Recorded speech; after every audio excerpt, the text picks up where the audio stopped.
Hi, ப்ரஷிங்க்கும் ஸ்பீச்சுக்கும் சம்மந்தம் இருக்குன்னு சொன்னால் நம்புவீங்களா? ஆமாங்க, உண்மைதான்.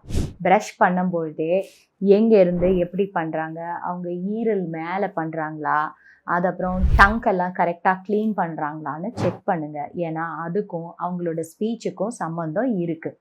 அந்த காலத்தில் பார்த்துருக்கீங்களா, ஃபேஸில் ப்ரஷ் வச்சு நம்ம பண்ணுற மாதிரி இல்லாமல் கையால் அவங்க பண்ணுவாங்க.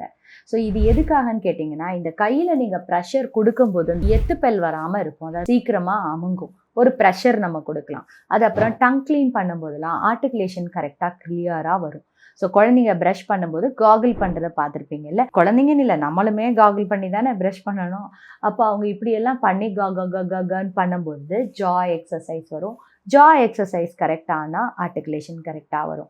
அது அப்புறமா பபிள்ஸ் காகிள் பண்ணி துப்புறாங்க, இப்படியெல்லாம் பண்ணுவாங்க. அதெல்லாம் பண்ணும்போது உங்களுக்கு ஃபேஸ் எக்ஸசைஸ் ஆகும், ப்ரனன்சியேஷன் கரெக்டாகவும் வரும். என்ன மேம் இதெல்லாம் உண்மையான்னு கேட்குறீங்களா? என்னோட ஃபுல் வீடியோ டிஸ்கிரிப்ஷனில் இருக்குது, செக் பண்ணி பாருங்கள். ஃபேஸ் எக்ஸசைஸ் எப்படி ஸ்பீச் தெரப்பிக்கு யூஸ் ஆகுதுன்னு தெரிஞ்சுப்பீங்க. தேங்க்யூ.